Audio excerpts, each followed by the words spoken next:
Olá, pessoal do terceirão, professor Fernando Rosário de Souza, para fazer uma breve revisão para a avaliação bimestral.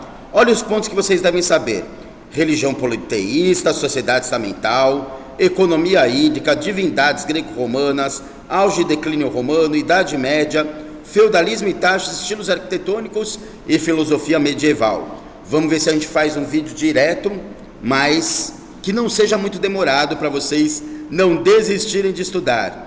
Parece até que eu estou perto de vocês, ó. Vocês aqui, ó. Muito bem. Muito bem. Então, primeiro ponto que vocês devem saber: poli é muitos. Professor, poli é aquela bonequinha que a gente põe a roupa e emperra no dedão. Não, poli é muitos. Uma palavra polissílaba tem muitas sílabas. Tel é Deus. Politel, politeísta, é uma religião que acredita em muitos deuses. As religiões antigas acreditavam em muitos deuses. E esses deuses tinham forma humana e animal ao mesmo tempo. Humano, antropo, zoo, animal. Então, antropozoomórfico significa que eles acreditavam em deuses que tinham forma humana e animal. Eu não vou precisar chamar a atenção no vídeo, né? Ótimo. Sociedade estamental é que do jeito que você está, fica. Ou seja, uma sociedade sem mobilidade social. Quem nascia escravo, iria morrer escravo, tirando os escravos por guerra. Mas, de maneira geral, enquanto fizesse parte daquela sociedade, não mudaria de camada social. Quem nascesse da família do faraó ou dos nobres, seria da família dos faraós ou dos nobres para sempre. Então, sem mobilidade social, significa sociedade estamental. Você deve saber que assim que houve o domínio das técnicas agrícolas no período neolítico, as civilizações se formaram perto de rios. O rio Nilo, aqui do Egito, o rio Tigre e Eufrates, na Mesopotâmia, limitam uma região que os geógrafos e historiadores chamam de crescente fértil. Por quê? É uma região que tem o formato de lua crescente e, devido à presença de rios, acaba sendo muito fértil, mesmo às vezes tendo desertos por perto. Por exemplo, o Egito tem o deserto do Saara em volta do rio Nilo, mas as margens do rio Nilo são férteis e o deserto servia de proteção, porque que povo ia conseguir atravessar o deserto do Saara e ainda ter energia para invadir o Egito? Bom, saindo da antiguidade oriental, do lado direito do mundo conhecido, do lado leste do mundo conhecido, vamos para a antiguidade ocidental ou clássica, os gregos e os romanos, que deram a base da nossa cultura. A base da nossa cultura começam com os mitos gregos. Inicialmente, os mitos explicavam o mundo. Depois, eles se tornaram insuficientes. Há até um professor que eu gosto muito que canta uma música, mas que a gente vai rever em filosofia, que diz: é que o mito não aguentou quando Logos nasceu, transformando temas míticos em racionais. Mas, por enquanto, vamos falar sobre os mitos. O mito de Sísifo diz que um rapaz que não queria morrer combinou com a esposa um jeito de enganar o próprio Hades, o próprio deus do mundo subterrâneo. Ele pediu para a esposa não enterrá-lo, não fazer os funerais, os ritos funerários, que eram grandiosos na Grécia. E quando ele estava no mundo subterrâneo, ele olhou o corpo dele apodrecendo na praia e pediu para Hades a permissão de voltar ao seu corpo, com a promessa de que traria a esposa morta também. O Hades concordou, só que quando Sísifo voltou ao seu corpo, ele decidiu fugir. O Hades foi reclamar com o próprio Zeus, o deus dos deuses, que em reunião com os outros deuses do Olimpo, combinou que o Sísifo não iria morrer, mas ele teria um castigo eterno: empurrar uma rocha da base até o topo do Monte Olimpo, e os deuses estariam autorizados a atrapalhá-lo. Morfeu deixando com sono, Netuno jogando uma grande onda, Netuno é dos romanos, Poseidon jogando uma grande onda, e assim por diante. Um segundo mito para você saber é o mito de Damocles, o cara que dizia que era azarado porque ele tinha nascido numa família sem condições, e que ele falava que se ele fosse rei por um dia, a vida dele mudaria.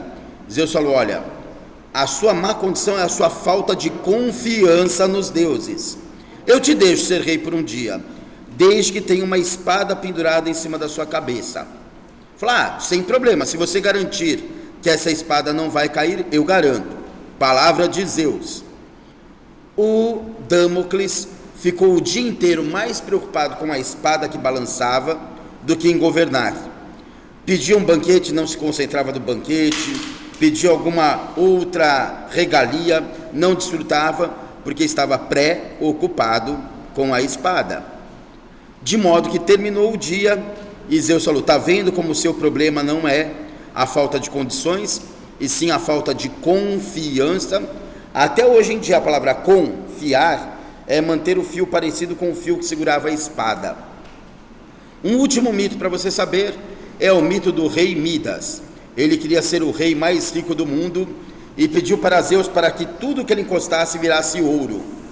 Zeus falou, olha, esse pedido é um pedido idiota, mas já que você insiste tanto, eu vou cumprir o seu desejo. Quando ele foi comemorar, abraçando a esposa e a filha, ambas viraram estátuas de ouro, e ele percebeu a grande burrice que tinha pedido. Cada um desses mitos, independente de ser verdadeiro ou não, ele traz o ensinamento verdadeiro. O Sísifo, ele traz o ensinamento de que você não deve ser desonesto para conseguir o que deseja, porque senão você vai ter que arcar com as consequências das suas iniciativas e dificilmente elas terão conclusão. O mito de Damocles mostra que a gente deve se preocupar em desfrutar o presente e não só ficar preocupado com coisas que dificilmente acontecerão e que a gente deve confiar nas forças maiores. O mito de Midas nos ensina que os bens materiais devem nos servir e não nós servirmos aos bens materiais. As relações interpessoais devem ser mais importantes do que a ganância, porque senão todo mundo vira estátua de ouro na nossa vida. Muito bem, um próximo ponto é como que o Império Romano atingiu o auge e o declínio. Basicamente pelo mesmo motivo. Professor, como o mesmo motivo vai fazer o auge e o declínio? Era a política de recompensas. Quando havia recompensas, os soldados estavam muito empolgados. Eles dividiam o botim de guerra. O problema foi quando as recompensas acabaram. E por que as recompensas acabaram? Porque Roma tinha conquistado praticamente tudo que dava para conquistar. Não tinham conquistado a América porque não conheciam. Começa um círculo vicioso. Todo mundo entende o que é este círculo vicioso? Menos conquista, menos recompensa, menos soldado. Se tem menos soldado, tem menos conquista. Se tem menos conquista, tem menos recompensa. Se tem menos recompensa, tem menos soldado. E isso não tem fim. Acontece então que com um exército diminuto, Roma ficou uma presa fácil para os povos bárbaros, para os povos germânicos que viviam dos saques. Até hoje em dia a palavra bárbaro tem um significado duplo. Você pode falar bárbaro para um crime bárbaro e você pode falar bárbaro para um final de semana fantástico. Porque os bárbaros causavam essa emoção dupla ao chegarem. Eles causavam medo, eles causavam raiva, mas eles também causavam admiração pela sua organização militar. Muito bem. Começamos então o período chamado Idade Média. O nome Idade Média já é preconceituoso em si, porque algo que é médio é algo que não tem valor em si, mas só comparando a outras duas coisas. Então, quem deu o nome para a Idade Média foram os filósofos e pensadores iluministas que se achavam muito sábios e achavam os membros da antiguidade, Sócrates, Platão, Aristóteles, também sábios. E falavam, olha, no meio desse tempo, entre o nosso tempo e o tempo dos filósofos gregos, existiu algo no meio. Dá para perceber que isso é desvalorizar? Pior ainda é quando chamam como este guia a Idade das Trevas, ou a Noite dos 1000 anos. Professor, mas não aconteceu coisa ruim na Idade Média? Pessoas que discordavam da igreja não eram mandadas para a fogueira? Sim, mas como em qualquer período, também existiram coisas boas, como construção de catedrais, invenção de alguns instrumentos musicais, construção de universidades, filósofos, como nós veremos agora logo mais, né? Não agora há pouco, logo mais. Vamos ver? Bom, quando os bárbaros invadiram, eles invadiam zonas urbanas. Lógico, não vai sair com um porquinho ou com uma vaca nas costas. Ele quer ir onde tem tesouros, onde tem joias. E as pessoas fugiram para os campos. A gente diz que houve uma ruralização europeia, ou um êxodo urbano, porque saiu da cidade e foi para o campo. Os campos estavam abandonados? Não. As terras eram dos ex-generais do exército romano. Lembra que quando eles conquistavam terras de outros povos, eles deixavam soldados dividirem os despojos entre si, mas os generais ficavam com as terras. General tem mania de defesa. Colocavam muralhas em volta das fazendas. E para você morar dentro dessa fazenda, dentro desse feudo, você teria que pagar 3 taxas, no mínimo. Dar metade da sua produção para o senhor feudal. Isso se chama talha. Trabalhar de graça 3 dias da semana nas terras do senhor feudal. Cor véia. De tanto trabalhar debaixo do sol, a cor da sua pele fica véia. E banalidades. Pagar para usar o forno, o poço, o moinho. Isso é banal, todo dia acontece. Por isso é banalidade. Indo para o final, vou até tentar dar um zoom aqui, se for possível. Não foi muito, mas a gente chega lá. Aqui, ó. Existiam 2 grandes jeitos de construir catedrais. Um com paredes bem grossas, janelas pequenas, para dar a impressão de que Deus te protege. Sabe, tipo Salmo 33?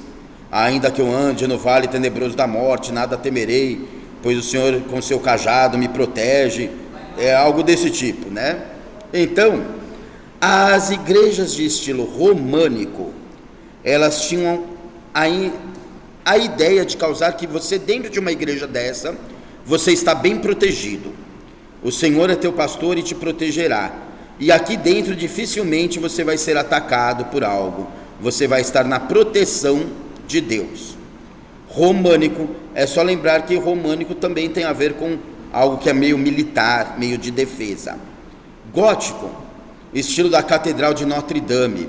Professor, eu gosto mais desse, com janelas, com vitrais, com torres. Então, esse estilo arquitetônico eu também gosto mais, então vai ficar fácil de lembrar. O que eu gosto mais é o que eu gótico mais. Com seus vitrais, era para dar a impressão de que você já estava no paraíso. Você entra numa igreja dessa, os vitrais coloridos, quando bate o sol, vem um raio roxo, vem um raio vermelho, um raio amarelo, o teto é muito alto, você fala assim, nossa, eu já estou no paraíso, tá? A ideia era de que você estava entrando no paraíso. Estilo românico, ideia de proteção. Estilo gótico, ideia de paraíso. Fechado? Último item, estes 2 filósofos, vou diminuir o zoom, Agostinho e Tomás de Aquino. Na Idade Média havia uma grande sensação de que o mundo estava para acabar, de que o fim dos tempos estavam próximos. 2 filósofos que são chamados de santo pela Igreja Católica, Santo Agostinho e São Tomás de Aquino, mas em história e em filosofia a gente vai chamar só de Agostinho e Aquino ou Tomás de Aquino, tinham teorias sobre como deve ser a sua vida no futuro. Para Agostinho, a sua vida está toda planejada. Você tem a predestinação divina, ou seja, o dia que você nasceu, o dia que você vai casar, quantos filhos você vai ter, do que você vai morrer, que dia que você vai morrer, já está tudo escrito no livro de Deus. Tomás de Aquino discordava de Agostinho, falava assim, olha, Agostinho, eu vou ter que discordar. Quer dizer que se uma pessoa é um assassino, é um serial killer, é um estuprador, isso está nos planos de Deus? Deus planejou que a pessoa seria desse jeito? Então Deus é um sádico. Eu acredito que existe, o Tomás de Aquino falando, o livre-arbítrio, ou seja, que cada um pode escolher o seu destino por meio de pequenas escolhas que somadas viram um grande futuro. Professor, eu acho que eu acredito mais no que o Tomás de Aquino fala. Não, eu acho que o seu destino já está traçado. A maioria dos filósofos hoje em dia faz uma síntese dessas 2 ideias. Fala, olha, existem elementos que você não escolhe na doutrina espírita, segundo alguns dizem, até escolhe. Você não escolheu quem seriam seus pais, você não escolheu o país que você iria nascer, você não escolheu a sua carga genética.